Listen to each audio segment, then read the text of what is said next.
Like thanks vegan? Hopefully that's what you had yesterday. No, it's Emil. It's Emil Guillermo, which I mean, I think that means in Tagalog, it means turkey free. Emil Guillermo, Emil Amok to you. Happy day after thanks vegan. That's what you have to call it now. Certainly you saw the thing that I was posting. Well, I wasn't posting. Other people were posting, but I had done the PETA podcast last week on Wednesday. And we talked about Thanksgiving being rebranded by everyone as Thanks Vegan. And if you think about it, instead of having the turkey, why do we have turkey? I mean, I believe the original story is that when Squanto, the Native American, met with the Pilgrims, he brought them eels. But who wants to eat Thanksgiving eels? I mean, I think at that point you would just say pass the tofu, please. So in the Thanks Vegan spirit, PETA put out an image. And if you're watching us live now on YouTube, because we first do our show, we're here Monday through Friday, 2 p.m. Pacific, live. And if you see our show live on YouTube, on the Emil Amok channel, at Emil Amok 1 on YouTube, or on Twitter at Emil Amok, or let's see, on Facebook, fb.com/EmilGuillermo.media. All right, so you see the image. It's pretty provocative. You've got all these turkeys holding hands, saying prayers. Now, who's proselytizing the turkeys? Are they praying to the turkey gods? Do they have the same gods as us? They're holding hands. Now, we're just assuming it's prayer. Well, yeah, it looks like prayer. But who are they praying to? Another question. The big thing is, at the centerpiece of their Thanks Vegan meal is an evocative image. It looks like a female with her head cut. Well, it would be a hen. I mean, I know some people like tom turkey. I was asking around, well, do you eat a tom turkey or a hen generally? And I guess unless it's tom turkey, I guess then it's a hen. So if this is a hen, if you were having a human representation of this, it would be a woman, right? And here she is in the pose of a turkey. And my God, I looked at that. I wasn't so freaked out by the turkey so much, but I was freaked out at the likeness of the roasted human form, the roasted human female form, and the way the figure was lying on the platter. It looked like she was ready to be violated, and it looked somewhat like a woman in the missionary position. Very provocative. I mean, that's what I noticed right off. Provocative and possibly even pornographic. It looked kind of pornographic to me. And then I asked some PETA people about this, and they said, well, of course it's pornographic, because what we do to the turkey is pornographic. We kill it, we murder it, we prepare it for this big Thanksgiving meal. Of course, what we do to the turkeys is pornographic. And this is the thing that PETA, for as long as I've been connected to them, by marriage mostly, this is the thing that PETA is expert at doing. Disturbing our senses and making us come to the conclusion that, wow, the Thanksgiving meal is obscene. The Thanksgiving meal is obscene and pornographic if we have at the center a turkey. And it's so traditional to have one, hundreds of years. And no reason why it needs to be continued. But how do we break from this? How do we break from this idea that the turkey is obscene? That 85% of Americans want to eat turkey on Thanksgiving, so we kill 45 million turkeys and we put it at the center of our table, and it's just obscene. How do you get that into people's minds? Because the supply keeps going up to meet the demand. More turkeys are being killed. Like I said, 45 million. But if you see that image, and if you're watching this on YouTube now, I'm showing the image. It's also been on social media. It's pornographic. It's obscene. And it's exactly what PETA intended, to put yourself in the shoes of the turkey, or instead of the shoes, on the platter of the turkey. And what would that be like? Enough to say, I'll pass on the turkey. Thank you. Welcome to Thanks Vegan. I mean, that's it, right? So apparently yesterday was a big to-do on social media because of this. People were writing about it, and saying all sorts of things on Fox. Let's see, on Fox here, it said animal rights group People for the Ethical Treatment of Animals was fact-checked by the Community Notes division on X after PETA claimed in a viral post that turkeys would never eat humans at Thanksgiving. And so the Fox report cites what PETA says. We're lucky turkeys would never do this to us. You don't have to do it to them either.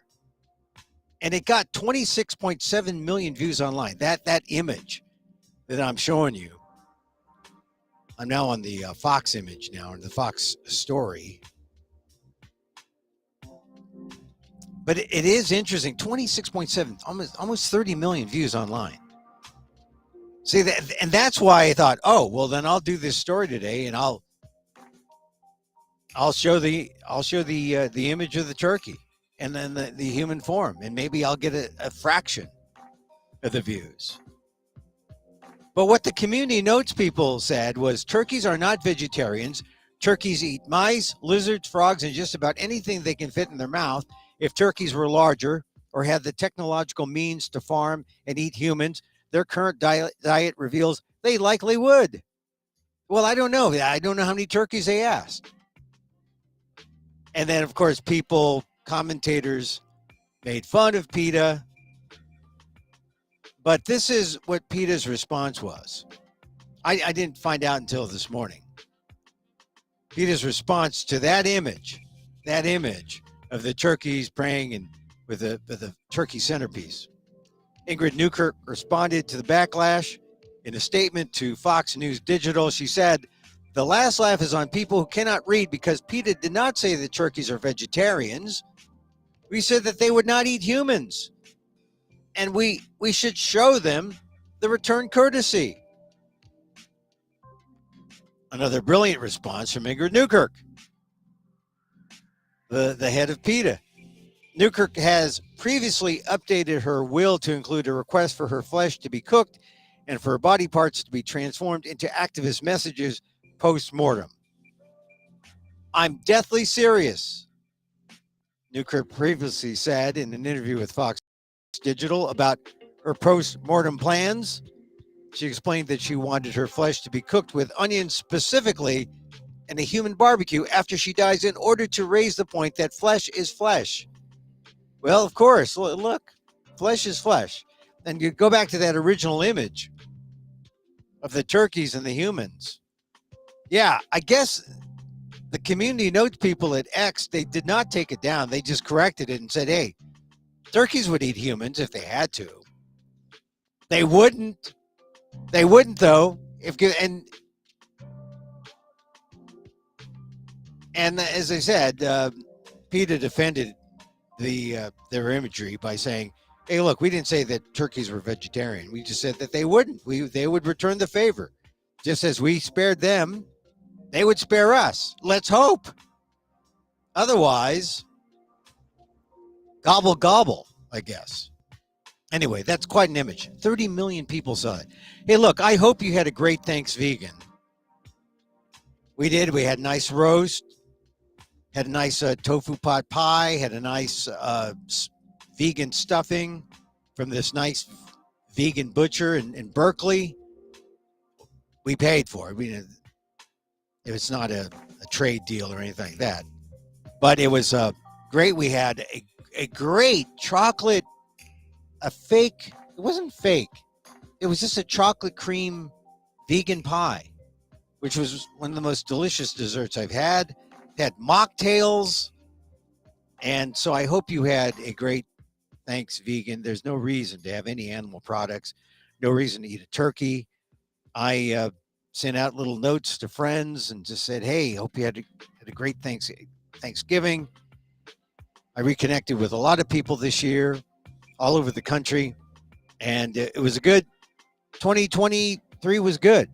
But not to bring things down a bit, but I recall last year, 2022, I had a nice Thanks Vegan meal, but on Thanksgiving Day, I was sending out notes to friends again, and a friend of mine had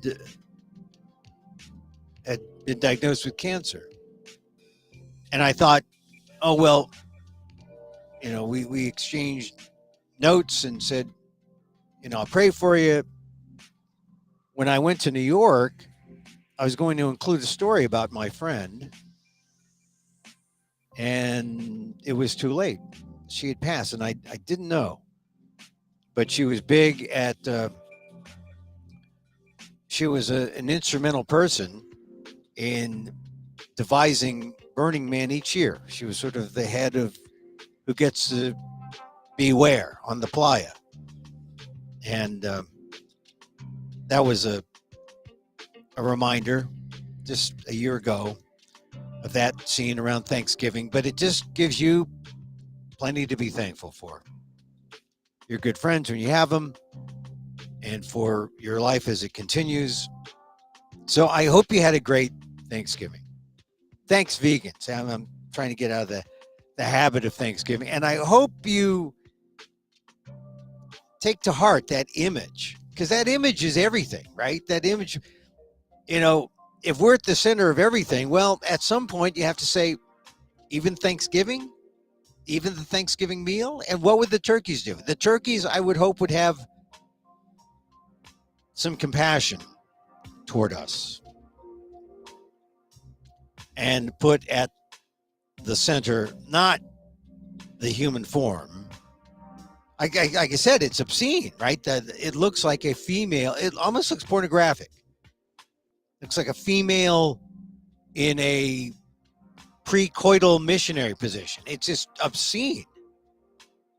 But that's the kind of thing that needs to creep into your head about what this actually is, the Thanksgiving meal, after we've slaughtered 45 million turkeys to meet the demand of the Thanksgiving meal. It's obscene, it's unnecessary, it's cruel.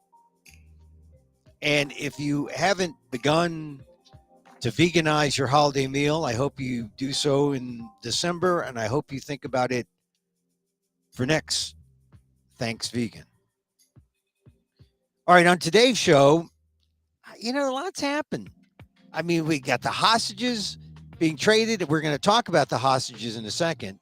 Talk about the Filipino hostage, because he's not getting, if you're watching just CNN, you're not going to get the whole picture about the Filipino hostage. And it's kind of important to know something about I think, right? I mean, you got to know something about the Filipino hostage. I mean, I took the turkey off, but I think I won't take the turkey off. I think it's important to put the turkey back on. But I think I'll put me on the big screen, and I'll put the turkey so you know that we were talking about it. The turkey's eating eating the human. And they're not human. They're praying for resistance so they don't eat the human. Anyway, back to the hostage situation. If you're watching CNN, you probably don't know anything about, well, they always say the one Filipino, and if you don't know anything about Filipinos and you know me, maybe you're thinking, oh, the one Filipino, maybe it looks like Emil. Maybe it is Emil. No, it's not Emil. It's not Emil. Well, the Times of Israel says the guy's name is Jelianor. Now that's typical Filipino name. Jelianor. Liano Pacheco. Jelianor Liano Pacheco, aka Jimmy. Jimmy was a 33-year-old Filipino caregiver and father of 3. And what was he doing in Israel? He was in the kibbutz doing his job because that's what Filipinos do. Filipinos leave their families. They go out to be caregivers in the vast Filipino diaspora all over the world. But they happen to go to the Middle East a lot. Not just Israel, but Qatar, Saudi Arabia. I have relatives in Saudi Arabia, Dubai, who that's where they went. They had to go because they could not make money in the Philippines. And they go there, they make their money, they send it back. They support their family with their round-the-clock wages as caregivers, as domestics, where these areas where they're not really treated really well, mind you. Although Israel, I think, a little better than some of the other places. Jimmy Pacheco, 33, was in the kibbutz near Oz. He was among 24 people released today. When you hear about one Filipino guy, there he is. I'll show his picture here. Jelianor. Let's see. Stop sharing the turkey because we want to show Jelianor. It's just a screenshot of Jimmy Pacheco, and there he is, Jimmy Pacheco, 33, and he's smiling there. He's happy, but in the event that you're saying, they talk about the Israelis here in the United States on CNN. The one Filipino guy, they just say, and a Filipino national. Well, there he is. Jelianor Liano Pacheco, a.k.a. Jimmy Pacheco, 33. So he lived in near Oz. He cared for Amitai Ben Zavi, who was 80. And near Oz, a community of about 400 people, situated 3 kilometers from the Gaza border, lost almost half its population during Hamas's attack on October 7th. Over 100 residents and some 15 foreign agriculture workers were killed during the onslaught, and about 80 more were taken captive. On that Saturday morning, Jimmy managed to call and tell his friends that he was being kidnapped, and Amitai, or Abba, as he called him, had been killed. So the 80-year-old he cared for, killed. Hours later, Amitai Ben Zavi's family received a video from Jimmy's family in the Philippines showing Jimmy handcuffed in a car in Gaza. Another Hamas video of Jimmy also surfaced on Telegram, in which he is surrounded by a shouting crowd. Jimmy's been working 5 years in Israel. This is how he made his living, caring for Amitai Ben Zavi for the last 4 years, serving his employers with quiet, admirable devotion, always attentive to his needs and supportive in countless ways. This is from a report in the Times of Israel. There he is, Jimmy Pacheco, 33, according to the Times of Israel, the Filipino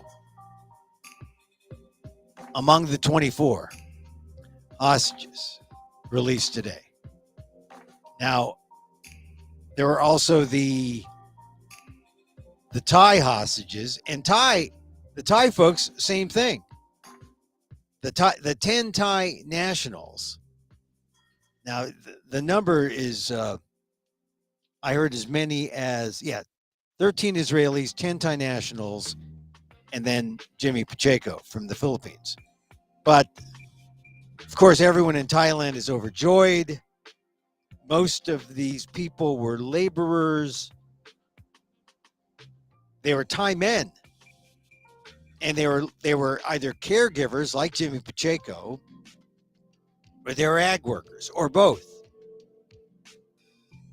And then Thailand today officially thanked Qatar, Israel, Egypt, Iran, Malaysia, and the International Committee of the Red Cross for the release.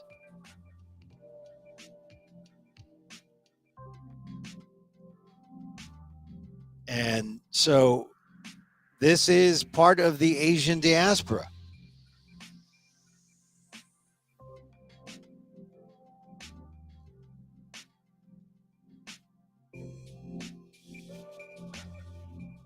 It says here, government leaders in both Thailand and Iran like to point out that relations between the two countries date back more than 3 centuries.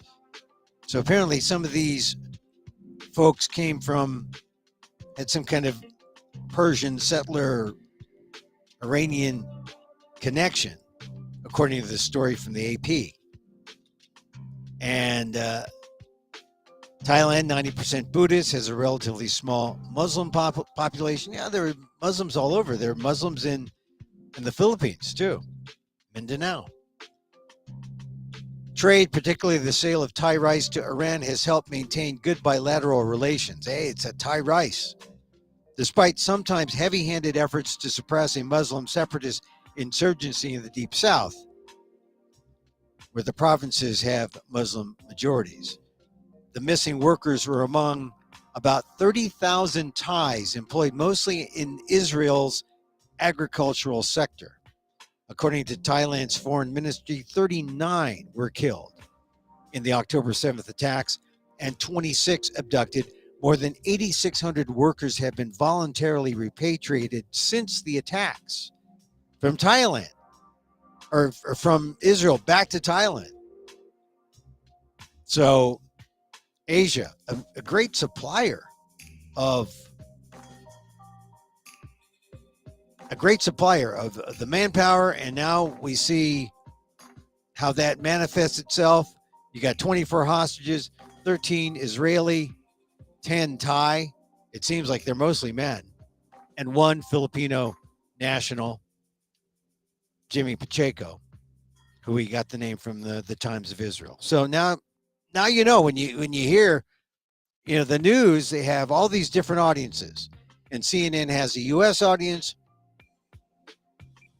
but also worldwide. And most people want to hear about, who are the Israelis who were released. And so you can get their names off CNN and all the other mainstream. But I still didn't get the names of the Thai. That wasn't in the AP report I got. But, we got the name of the Filipino. So when they hear the one sole Filipino guy, you say, oh, Emil said it's Jimmy Pacheco. That's because Emil knows all the Filipinos. Now, Emil doesn't know all the Filipinos, but Jimmy Pacheco, there he is. Now you know. See, this is the kind of show that we do, where the information you get, you can go to a bar, and then you can win a San Miguel.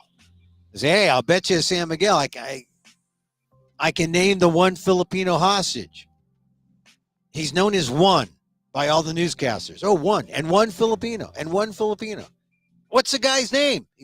His name is Jimmy Pacheco. That'll win you a beer. Now, if you want a second bet, say, I know his full name. And we'll go double or nothing. Ooh, okay. And then the guy will say his name is Franklin Dela Cruz or something.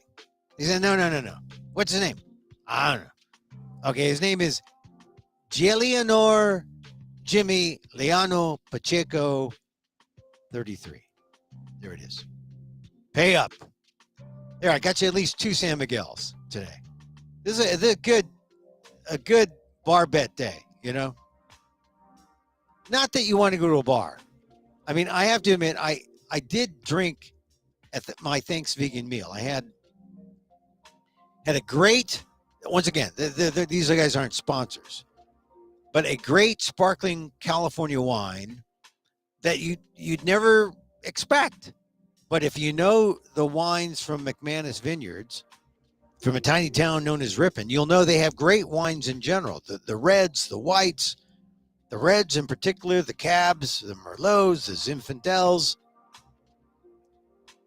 But now they've come out with a sparkler that if you're looking for an inexpensive California sparkler, and you don't want to spend $35 for a Schramsberg, you don't want to spend $20 for a Gloria Ferrer, you want something that's California, well, you want something sparkling, but you don't want to break the bank because you want to drink a couple bottles of these. Check out McManus, a sparkler, Method Champenoise. It's good.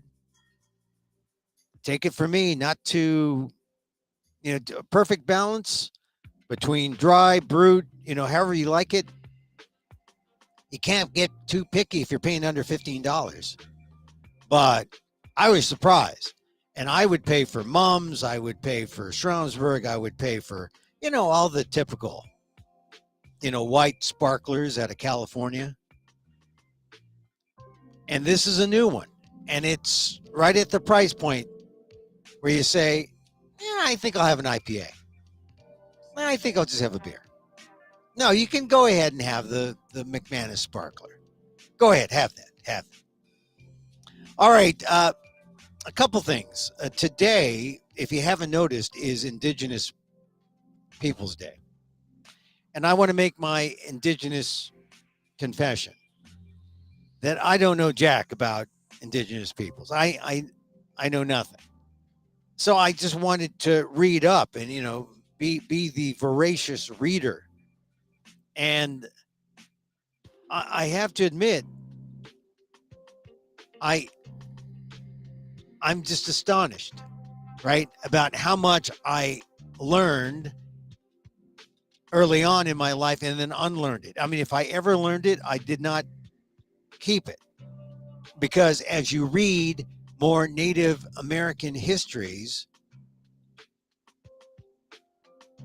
you just can't believe how guilty we all should be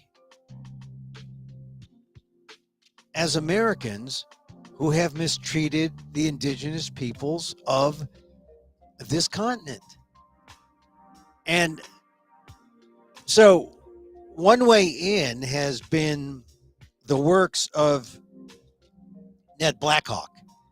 Ned Blackhawk is an historian from Yale. And he put out a couple books. One book you can get on Audible if you like to be read too. And that's what I started with about a week ago. First couple chapters will just blow your mind. If you haven't thought about this, if you're stuck in the present and having no idea about the way things were, I mean, you have to go way, way back. I mean, you got to go back centuries, right? You got to go back before the American Revolution. There were native communities in North and South America, numbering into the hundreds of millions. That's a broad guess, but if you were conservative, all right, maybe 75 to 100 million. There were societies, and they were around California and Florida and around the Northeast, around New York, around the waterways in the middle, Midwest, when the largest cities was out near St. Louis. I didn't know this. And I remember hearing about it because, I lived in St. Louis for a while, but Cahokia was a special Indian city that had a temple and had around 1000 AD. And they had like a pyramid, right? 100 feet. You can see it. from St. Louis. And it was a big community, Cahokia. So these were communities all over North, South America. And what happened? I mean, one thing I like about Ned Blackhawk's his Audible book, he talks about the origin stories. There was a sky world. Woman comes down from sky world and is saved by the animals. The animals save her. And then she somehow gives birth. Now, I skipped over that part. I don't know how maybe this is the Immaculate Conception. I don't know. But she's saved by the animals. The turtles, especially, were caregivers. On the backs of turtles, she's saved. And she gives birth to a daughter, and her daughter gives birth to twins. And this is the native origin story of a group. I think they're part Iroquois. One of these origin stories, the Onondaga Indians, I think. Anyway, there's a number of different origin stories for different tribes, but most of the origin stories they're passed down orally. So I am participating in the oral tradition of the origin stories of Native Americans. But this is the start, and you see about this, and they're talking about, hey, we're talking about the 14th, 15th centuries. This is where these origin stories start, and they create the Six Nations of the Iroquois. It's fascinating stuff. And how many people know this? Not many. I mean, they think, and when you think about how many native peoples there were, oh my God! If you're talking about 100 million conservatively in North America, in populations from the Pacific Northwest through California, through north of Mexico, up the waterway from the Mississippi up to the Great Lakes area, Florida, all the way up to the Northeast. I was just in Boston. Oh, the Indian heritage there, all over. It's tremendous, right? And then you go up to New York, upstate New York, and what do you see? What's left? What are the remnants? And what do people know about that history? I mean, aside from street names and an occasional Mohawk this or company name, Iroquois this, the Canadians, they know how to honor people from the native lands or from the indigenous peoples of their land. America, just beginning within the last, say, 15 years or so, 15, 20 years, and more common now, you'll hear people saying things like, I honor the sacred ground of the Yokuts, where I am now.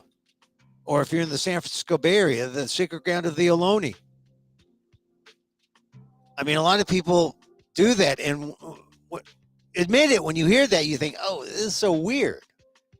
What are you talking about? But it's real. My goodness.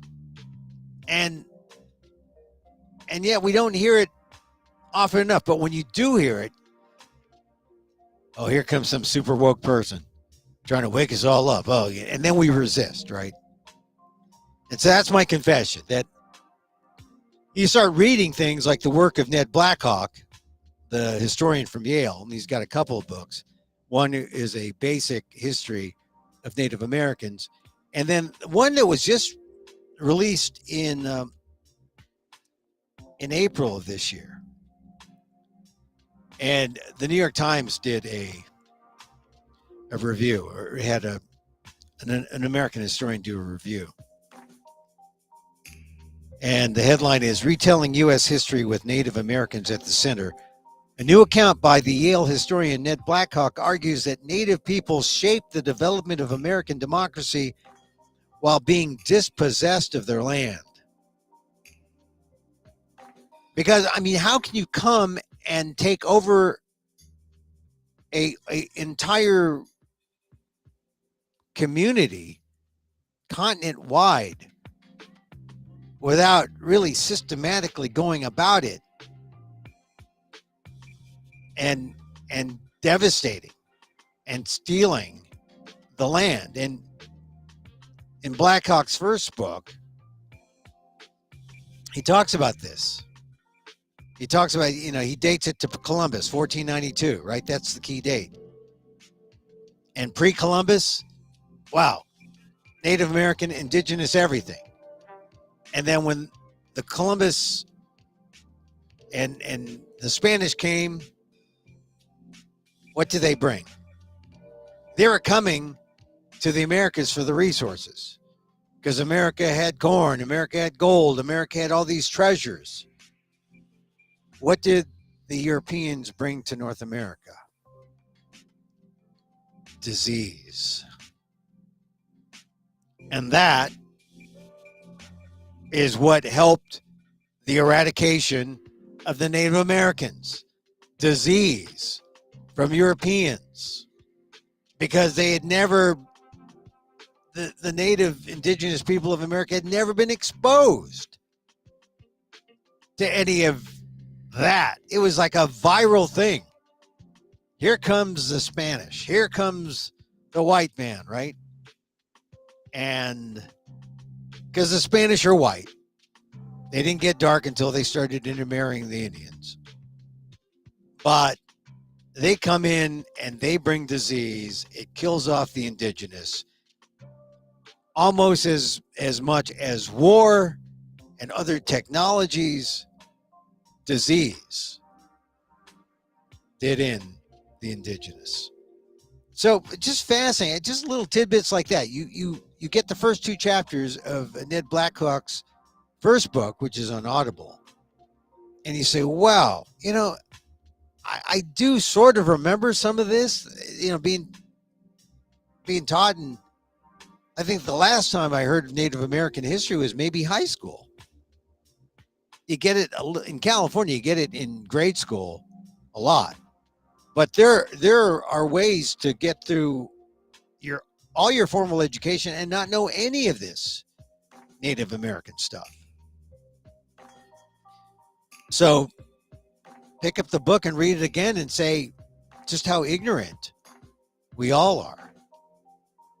So that's Ned Blackhawk's first book. But this new book that came out this year, The Rediscovery of America, Native People and the Unmaking of U.S. History by Ned Blackhawk. This is a review by Alan Taylor. He says, how can a nation founded on the homelands of dispossessed indigenous peoples be the world's most exemplary democracy? Wow, that is just a mind blower. This is the provocative question with which Ned Blackhawk opens his important new book, The Rediscovery of America, Native Peoples and the Unmaking of U.S. History. A historian at Yale and a member of the T-Mohawk tribe of Western Shoshone, Blackhawk rejects the myth that Native Americans fell quick and easy victims to European invaders. Instead, he asserts that American Indians were central to every century of U.S. historical development. More boldly still, he insists that indigenous dispossession facilitated the growth of white male democracy and African American slavery. Well, that kind of makes sense. Is that a bold statement? That as the white man takes away from the Native Americans, that makes the white male feel, yeah, well, we got the Indians. Now we're going to spread democracy and we're going to enslave the African American. That's not that. Is it that bold? I guess it would be if you think of the white colonizers or the white the white males who are perpetrating all this, if you see them as heroes. I don't know that. Just that sentence. The indigenous dispossession facilitated the growth of white male democracy and African American slavery. I don't know. Are the white males heroic?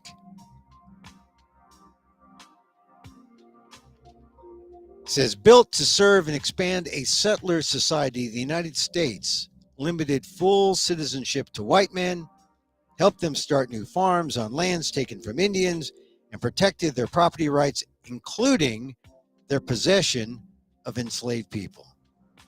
And that is really how capitalism works, right? To the victor goes the spoils, and the whites defeated the indigenous. They set up the democracy to enable settlers to come in from Europe. They allowed them to own land, to expand. They limited full citizenship to white men. They helped them start new farms, take more away from the Indians, protected their property rights, enabled the enslavement of people.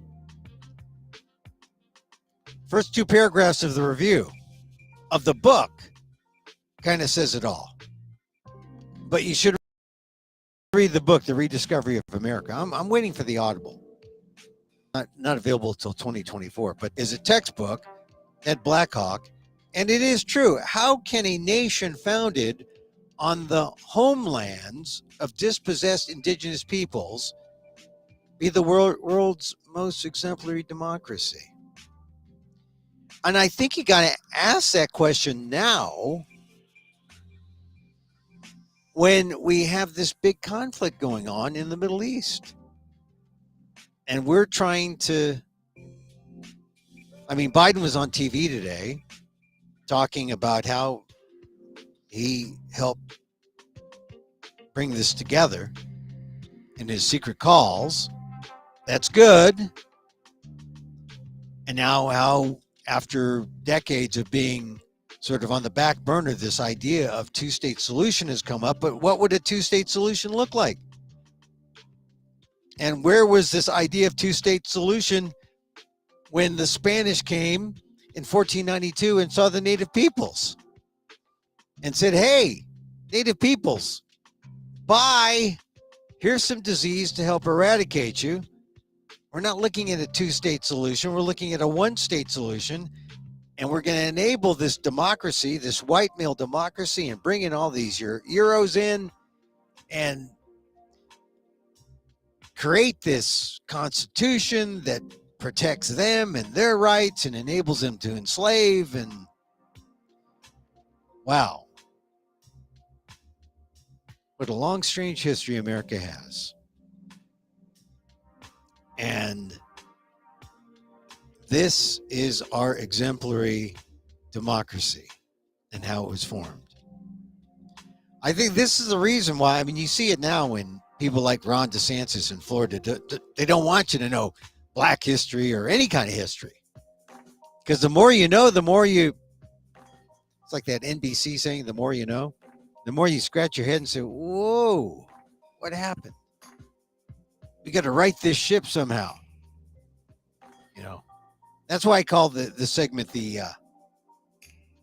my Indigenous confession, because I know I got some Native American history, but the real understanding, you just sort of push aside and say, okay, well, here we are now. Forget the history. Just figure out where we are now and how we get out of this, which is all right. That's one way to go about it. But if you know the history, then maybe that'll give you a sense of the areas where justice needs to be addressed, where we need to go. And, we say BIPOC communities. And sometimes, the indigenous are in there. when you say BIPOC, Black, Indigenous people of color, Black, Indigenous, and people of color. That's probably the most inclusive, although it doesn't sound as poetic as it could be, perhaps, but it does state the problem. So on Native Peoples Day, on Indigenous Peoples Day, we think about this, we dwell on this. Think about it all weekend. I'm going to think about it all weekend. I was reading something where there's like 1 or 2 native restaurants in the Bay Area. Maybe I'll go frequent one of them to see what kind of Thanksgiving meal they had. And then looking at like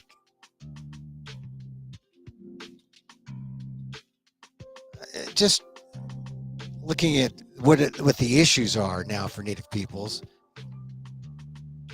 They're fighting a big project in the Dakotas, and that's a real problem.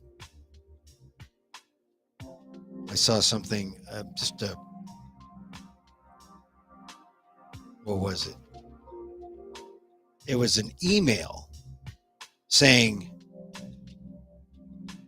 to protest this Delta project, where an environmental survey was kind of rigged by the oil companies, and if it goes through, will subject the Native peoples to bad water, to bad environmental impacts. It's a Dakota Access Pipeline. So look up Dakota Access Pipeline and see why the Native peoples are upset that they're fighting for water, for unborn generations, for Mother Earth. They don't like the way the environmental impact statement was formed. They say the Dakota Access Pipeline, DAPL, was already rerouted from its original course north of Bismarck, North Dakota, due to concerns that a leak would poison the city's water supply. Yet the same risks that were deemed too great for the state capital and its predominantly white population were considered tolerable on sacred land guaranteed to the Oseti-Sakowin, the Sioux Nation, by the 1851 Treaty of Fort Laramie. So they're worried about all the environmental problems of this pipeline, and they're worried about how the rights of the Standing Rock Sioux people there have been compromised or are being compromised. So check them out. Dakota Access Pipeline. Check out the Standing Rock Sioux Tribe. Stand with Standing Rock. Janet Alkire is the tribal chairwoman. Just one of the issues that comes out if you're paying attention, but unless you're in that immediate area, does anyone pay attention? Anyway, so one thing you can do is pick up Ned Blackhawk's book on, because I swear it really did. I mean, the rediscovery of America, Native peoples, and the unmasking of U.S. history. Just think of the question, his basic question: how can a nation founded on the homelands of dispossessed indigenous peoples be the world's most exemplary democracy? How can it? Well, it can't, I guess, is the quick answer, unless we do something about it. All right, today is Black Friday. Did you buy anything? Did you spend, like a paycheck worth of stuff on stuff?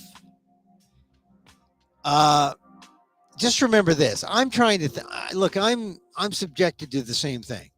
I see things come up on the web. I see things that are advertised. the algorithm gets me, and I want to buy, and I say, no, I don't need that. I may want it, but I don't need that. Do I want to, do I want to buy a blue suit? I got a blue suit. Do I want a black? I got a black suit. How many black suits do I need? Well, after Thanksgiving, your black suits don't fit. You need a new one. And so they got you. You say, do I want to spend a couple $100 on? No. I bought a shirt today because every time I think, oh, I'm going to use this shirt when I go on stage. And then I use the same old green plaid shirt. So I'm kind of trying to break that. But I don't know. I wanted it, and I justified it in my head that I needed it. Here's an idea. If you're trying to avoid the thing they call Black Friday, where, this is the thing. Everyone thinks the economy is going downhill, but we all want to spend money. And that's kind of the conundrum that people are facing. Well, the people we survey said that the economy is not recovering. America is like on the way down, but they're spending money like there's no tomorrow. It's the irrational consumer. And it also shows that capitalism wins. The free market, they've got their marketing tentacles into you. The algorithm says, spend, get this. You don't need it. Remember, don't just spend on the outside things. Spend some time thinking about what's inside, and that's where you'll find more satisfaction. All right, one last thing before we go, and that is,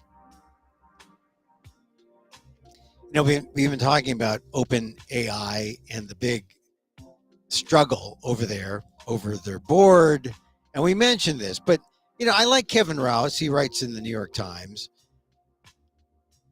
but it made front page today, his analysis, and it's something that I'd said. I talked about the new board they have. They got Larry Summers, the former Harvard president, on the new board, because the old board was real cautious. The old board said, hey, we don't want to go into open AI and not be mindful of all the bad things that can happen, and not be mindful of singularity, where at some point the artificial intelligence is smarter than humans. We need to worry about that. All right, that was the old board. They fired Sam Altman. He went to Microsoft. OpenAI quit, or workers quit, and they said, "Hey, we got to fire the board because the Microsoft just got our guru." And then they OpenAI hired him back from Microsoft. They said, "Look, we fired the board. We got a new board because Sam Altman is not is he a good guy? He's a technologist. He's not thinking about the world. He's thinking about capitalism. He's thinking about making money. And instead of Microsoft making all the money, OpenAI said, let's get Sam Altman back and let us make the money." I mean, because ethics don't work unless everyone is in on it. And everyone buys in on it and says, hey, AI is bad. We need to work together. And if we don't all work together, then say, yeah, let's think about the humans. And somebody is going to say, screw the humans, let's make the money. At which point everyone says, let's make the money. Screw the humans. And that's where we are with AI. And Kevin Rouse's analysis, bottom of the fold, A1, New York Times today. In struggle over future of AI, the capitalist perspective wins. Said by a man who writes for the capitalist mainstream paper, the New York Times, which I guess, it's all the news that's still fit to print, that fits, that has corporate interests aligned with ours, kind of thing. I mean, that's really, in between the lines. But That's what this is about. In struggle over future of AI, the capitalist perspective wins. That is an analysis, so it's sort of fact shrouded in opinion that is allowed in journalism if there's enough reportage and if they are willing to print an opposing view. But that's what we have going on now with AI. And everyone needs to know about it before it's too late, because when it's too late, it's too late. When it's too late, we're not going to be able to say, oh, this artificial intelligence we can snuff out and kill because they're artificial. They'll be harder to kill than a human being with ethics. That's a sad thing. Sam Altman was not necessarily an ethical man. He was just a man of science, a man of, let's see how far we can go. Let's see how far knowledge will take us. This is beautiful. We're using our smarts. We're using what God gave us this to discover the frontier. Yeah, but if the frontier says you've reached a dead end, humanity ends, mankind ends with this step, that you got to think about, not so fast. This idea of singularity could happen anytime between 5 and 50 years from now. 5 and 50 years. That means by 2080, we may have reached singularity. 2080. Hey, Emil Amok here. Emil for real. 2080. Emil for real. I will be totally AI, right? They'll take all my writings and they'll present it in 2080, and it'll no one will know that this is Emil for real in 2023 saying this. Like I said, I did a chat GPT request. Someone asked me for a short bio and I didn't want to write it. And I said, give me a short bio, chat GPT of Emil Guillermo. And it spit it out just like that. And it was better than what I could have done. I'm telling you. We need to be careful. And we need, I trust a human with ethics does not stand a chance against a machine with ethics, because the human will die and the machine with ethics will ultimately turn into whatever the free market reigns. Whoever is rich enough to control his on-off switch. Her on-off switch. Oh, that's the other thing. I saw Barbie this weekend. I'll have to talk about that next week. Heavy movie. I always know it was a foot problem. She had bad feet. I thought it was a foot problem. I played with Barbies. I mean, it wasn't until I was an adult that I played with Barbies. It was for an assignment. But I played with her. And I thought about those feet. I thought about Ken too. So thank goodness for Greta Gerwig. My favorite filmmaker, incidentally. Just because of Frances Ha.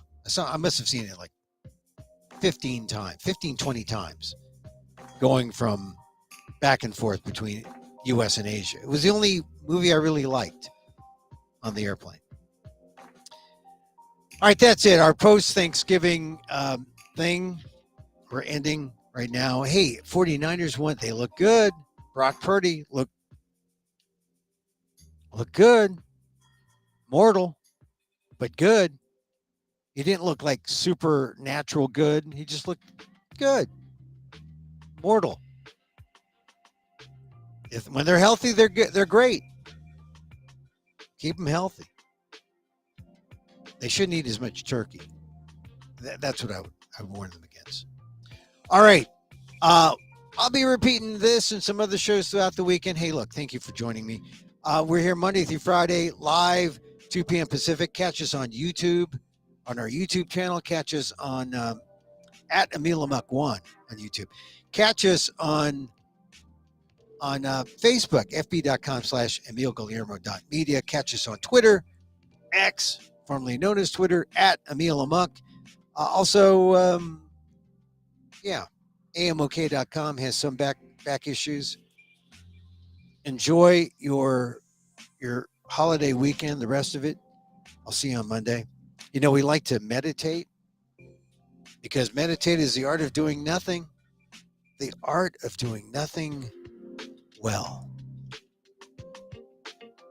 And, you know, it starts with self-compassion, starts with self-love. And so, as I wish for me, I wish for you.